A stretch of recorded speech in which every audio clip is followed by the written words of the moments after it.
దేవుని యొక్క ప్రశస్తమైన నామంలో కూడి ఉన్న ప్రతి ఒక్కరికి ప్రభు పేరిట వందనములు తెలియపరుస్తూ ఉన్నారు. రాత్రంతయు దేవుని యొక్క కృపను బట్టి మరలా ఈ యొక్క ఉదయాన్నే లేచి దేవుని యొక్క వాక్యాన్ని ధ్యానం చేసుకోవడానికి దేవుడు ఎంతగానో మనకి సహాయం చేస్తున్నాడు. ప్రార్థన చేసుకుని వాక్య పరిచర్లకు వెళ్దాం. సర్వశక్తియు మిక్కిలి కనికరం వలన యేసయ్య నీకు వందనాలు.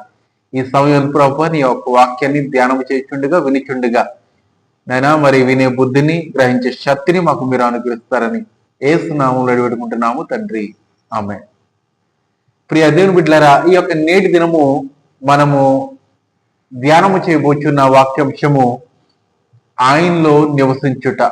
ఆయనలో నివసించుట అనే అంశం ద్వారా మనము మాట్లాడుకుని ఉన్నాం.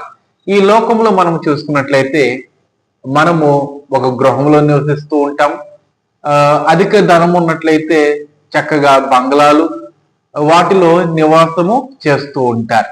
అయితే నిత్యము దేవునిలో మనము నివాసము చేయాలంటే ఆయన కూడా అనగా దేవుడు కూడా మనతో కూడా నివాసించాలంటే అంటే నివసించాలంటే మనలో మనం ఏ విధంగా ఉండాలి? మరి ఈ యొక్క పరిశుద్ధ గ్రంథంలో ఎంతో మంది భక్తులు దేవునితో నివసించి ఉన్నారు. అలాగనే దేవుడు కూడా వారితోటి నివసించినట్లు కూడా మనం చూస్తూ ఉన్నాం. అనగా వారికి ఎన్ని శ్రమలు వచ్చినా కూడా, ఎన్ని బాధలు వచ్చినా కూడా దేవుడు వారికి తోడుగా ఉండి వారిని నెమ్మదిపరిచినట్లుగా మనం చూస్తూ ఉన్నాం.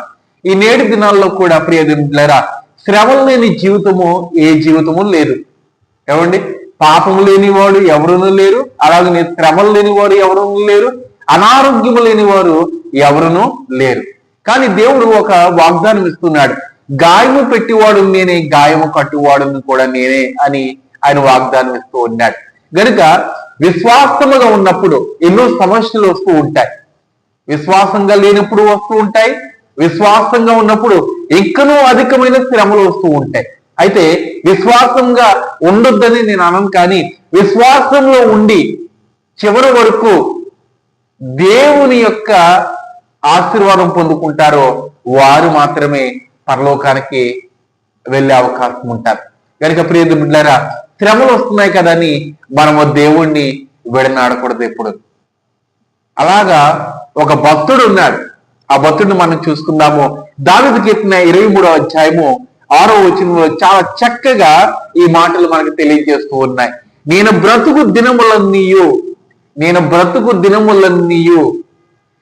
బ్రతుకు ఈ చివరి సంవత్సరమందు అని దావీదు తెలియచేయటం లేదు.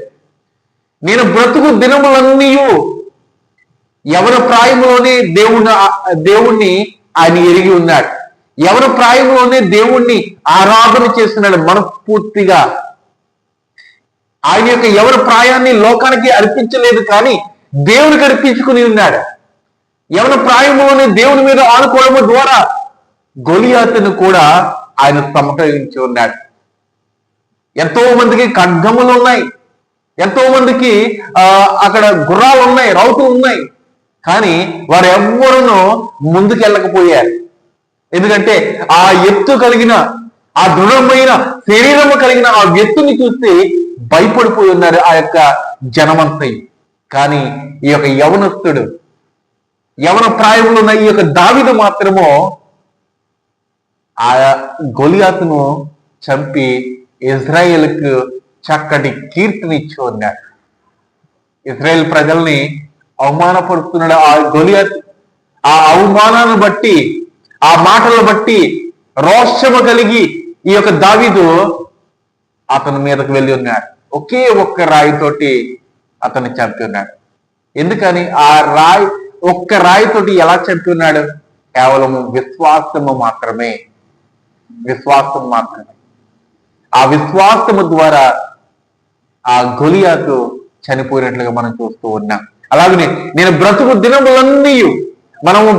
దినములన్నీ ఇప్పటి వరకు వ్యర్థమైన జీవితము మనము అనుభవించామేమో, లేకపోతే వ్యర్థమైన జీవితము దాన్ని బట్టి మనము జీవించి ఉన్నామేమో. కానీ దేవుడి యొక్క రోజున చక్కటి వాక్యం వినిపిస్తున్నాడు. మనము బ్రతుకు దినములన్నీ దేవుణ్ణి అనుసరించాలి. మరలా చెప్తూ ఉన్నాడు. ఒకవేళ ఇప్పటికీ కూడా వాక్యము అందలేదనుకోండి, తప్పు చేసేవాడికి దేవుడు వారిని క్షమిస్తాడు. దేవుడి మాటలో వారికి అందలేదు కాబట్టి వారు మారలేదని వారిని దేవుడు క్షమిస్తాడు. కానీ దేవుడి యొక్క వాక్యం విని కూడా మారకపోతే దేవుడు ఎన్నడను వారిని క్షమించాడు. ఈ వాక్యము వింటున్న సహోదరుడా, దేవుని యొక్క వాక్యము నలుమూలలో వెళ్తూ ఉన్నది. నాకు ఈ వాక్యము అందలేదు, నాకు తెలియదు, ఆ పరిశుద్ధ గ్రంథం ఎలా ఉంటుందో తెలియదు అని ఆ ప్రభు యొక్క రాకడలో మనము చెప్పలేము. కొంతమంది అంటారంట, ప్రభు నీ యొక్క సంఘంలో ఎన్నో గొప్ప కార్యము చేస్తారు, నన్ను జ్ఞాపకం చేసుకోండి, నీవెవడో నాకు తెలియదు అంటే. అయితే దావీదు అంటున్న మాట ఏంటంటే, నా బ్రతుకు దినములన్నయో కృపాక్షేమములే నా వెంట వచ్చును. ఆయన బ్రతుకు దినములన్నీ కృపాక్షేమములే ఆయన వెంట రావాలంటే మనం ఏం చేయాలి? ఏమండి, డబ్బు ఊరికే రాదు కదా. డబ్బు రావాలంటే మనం ఏం చేయాలి? ఒక వ్యక్తి దగ్గర కూలి పని చేయాలి, ఏమండి, లేకపోతే ఒక ఉద్యోగం చేయాలి, ఒక వ్యాపారం చేయాలి. ఈజీగా మనం కూర్చుంటే డబ్బు వచ్చేది కదా. అలాగనే మనము బ్రతుకు దినములన్నీ దేవుని కొరకు మనం జీవించాలి. అప్పుడే మన వెంట ఏమొస్తాయి? కృపాక్షేమములు మన వెంట వస్తాయి. ఉచితము కాదండి, కృపాక్షేమం ఉచితమే, కానీ ఉచితము కదని ఇంటిలో కూర్చుంటే సరిపోదు, పడుకుని ఒక సోమరిపోతులా ఉంటే సరిపోదు. మనము బ్రతుకు దినములన్నీ దేవుని యొక్క వాక్యాన్ని ఇతరులకు చేరవేయాలి, పంచిపెట్టాలి. ఏమండి, వారు మారకపోయినా కూడా వారి కొరకు మనము ప్రార్థన చేయాలి. ఈరోజు మనము ప్రార్థన చేసుకోలేకపోతూ ఉన్నాం కదండి. ఈ ఉదయకాల సమయం ముందు ఎంతమంది ప్రార్థన చేస్తున్నారు? మీరు చేతులు ఎత్తి నాకు కనిపించదు, కానీ మీరే ఆలోచన చేయండి. ఈ వాక్యం వింటున్న సహోదరుల ఉదయకాల సమయం ముందు ప్రార్థన చేసుకోవాలి. ప్రార్థన చేసుకుని మనం బయటికి వెళ్ళాలి. బయట నుంచి వచ్చిన తర్వాత మరలా మనం ప్రార్థన చేయాలి. ఏమండి, 3 సార్లు ప్రార్థన చేస్తూ ఉంటారు. ఎన్నిసార్లు అంటే 3 సార్లు. ఉదయం ఆహారం తీసుకున్నప్పుడు, మధ్యాహ్నం ఆహారం తీసుకున్నప్పుడు, రాత్రి ఆహారం తీసుకున్నప్పుడు. ప్రభువా, ఈ దినమంతా నన్ను కాపాడి ఉన్నావు, నీ కృపాక్షేమములు నా వెంట వచ్చి ఉన్నాయి కాబట్టి మరలా నేను గృహానికి చేరి ఉన్నాను, అందుని బట్టి నీకు వందనాలయ్యా అని పడుకునేటప్పుడు కూడా మనము ప్రార్థించి పడుకోవాలి కదండి. ఎంతటి ధన్యత అండి దేవుడు మనకిస్తున్నాడు. ఒక్క దినములో ఆ నిద్రలోనే 60,000 మంది చనిపోతున్నారు. కానీ దేవుడు ఈ రోజున ఈ వాక్యం వినటానికి, నీ పనులు మన పనులు చేసుకోవడానికి దేవుడు చక్కటి సమయాన్ని ఇచ్చి ఉన్నాడు. ఆయన యొక్క కృపాక్షేమములు మన మీద ఉన్నాయి కాబట్టి మనం ఇలాగున చూస్తున్నాము, వింటున్నాము, తిరుగుచూ ఉన్నాము, వెళ్తూ ఉన్నాము కనుక ప్రియమిట్లారా, ఆయన యొక్క కృపాక్షేమములే నా వెంట వచ్చును. చిరకాలము యెహోవా మందిరములో నేను నివాసము చేశాను. చాలా మంచి మాట అండి ఇది. దావీదు భక్తుడు ఈ యొక్క గ్రంథంలో ఎన్నోసార్లు ఆవరణం గురించి ఆయన మాట్లాడాడు. నీ యొక్క మందిరములో నేను నివాసము చేసేదను చిరకాలము. ఆయన బ్రతుకు దినములన్నీ చివరి కాలం వరకు, ఏమండి, చివరి కాలం వరకు ఆయన యొక్క మందిరంలో నివాసము చేయాలని ఆయన ఆశ కోరి ఉన్నాడు. ఒక వ్యక్తి చనిపోయాడు. అయితే ఆ చనిపోయిన వ్యక్తి ఎప్పుడూను దేవుని యొక్క మందిరానికి రాడు. కానీ ఆయన చక్కటి ప్రఖ్యాత పొందుకున్న వ్యక్తి ఆ గ్రామంలో. అయితే వారి యొక్క బిడ్డలు, వారికి కుటుంబము ఆలోచన ఏంటంటే దేవుని యొక్క మందిరంలోనికి తీసుకువెళ్ళి అటు తర్వాత సమాధి తోటలోకి తీసుకువెళ్ళాలని వారు ఆలోచన చేస్తున్నారు. మంచిదే, కానీ బ్రతుకున్నంత కాలము, ఊపిరున్నంత కాలము ఏమైపోయింది? ఆ యొక్క శరీరము లోకములు గడిపింది. మరణం అయిపోయినాక దేవుడి యొక్క మందిరంలో నేను వెళ్ళి ఉన్నాను, దేవుడి యొక్క మందిరంలో నేను ఉన్నాను అని ఆ శరీరానికి ఎవరో తెలుస్తుందా? తెలీదు. కానీ వారి యొక్క కుటుంబం యొక్క ఆలోచన బట్టి వారు ఆ యొక్క శరీరాన్ని ఏం చేస్తారు? ఆ మందిరానికి తీసుకొస్తే సరిపోతుందా? లేదు, క్రియలు కూడా ఉండాలి కదండి, మంచి పనులు ఉండాలి. దేవుని యొక్క మందిరంలో ఊపురున్నప్పుడే మనము దేవునికి సన్నిధానంలో వాడబడాలి ప్రియ దేవులారా. ఆయన అంటున్న మాట, చిరకాలం యెహోవా మందిరంలో నేను నివాసము చేసేదను.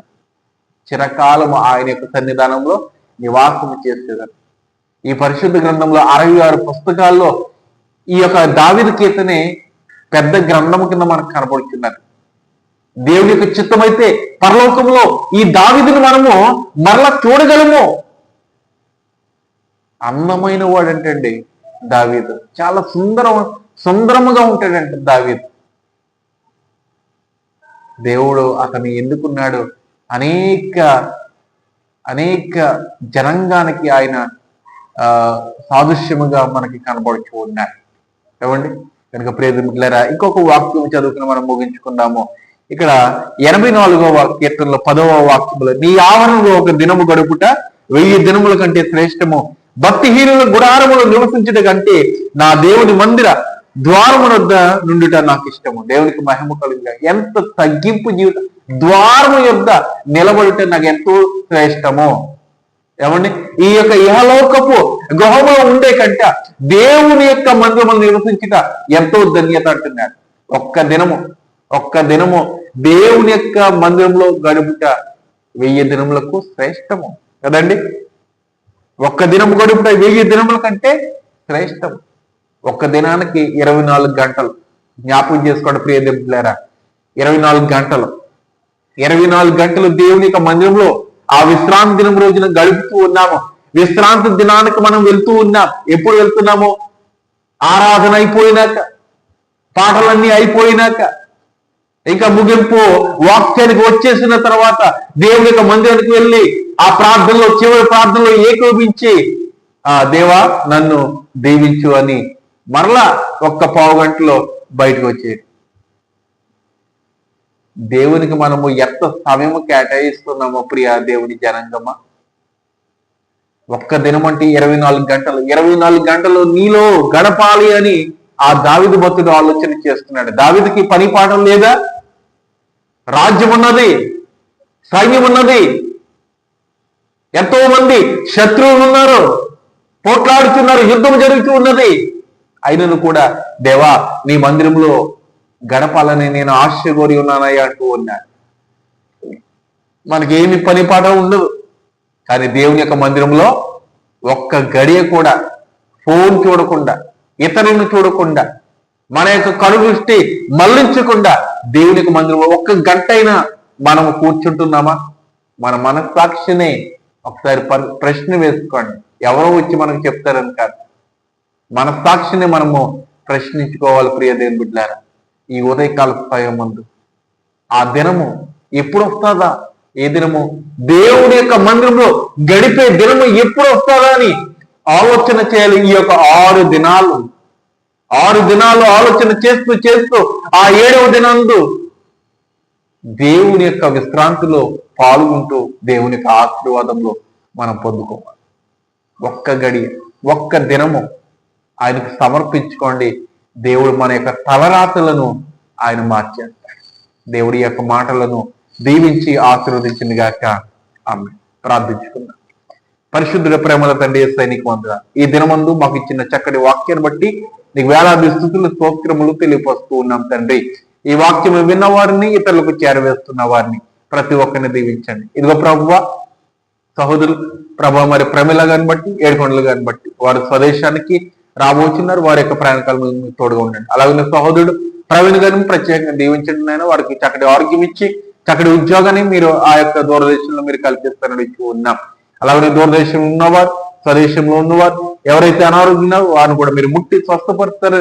ఎవరైతే ప్రార్థన అవసరం కోరి ఉన్నారు ప్రతి ప్రార్థన మీరు చెవి ఎగ్గి ఆలోచిస్తారని, ఈ ప్రార్థనలు ఏకీపిస్తున్న వారిని కూడా దీవిస్తారని యేసు నామములో అడివేడుకుంటున్నాము తండ్రి. ఆమేన్. ఆమేన్. అందరికి వందనాలు. శుభదినము. దేవుడు మిమ్మల్ని దీవించి ఆశీర్వదించును గాక. ఆమేన్.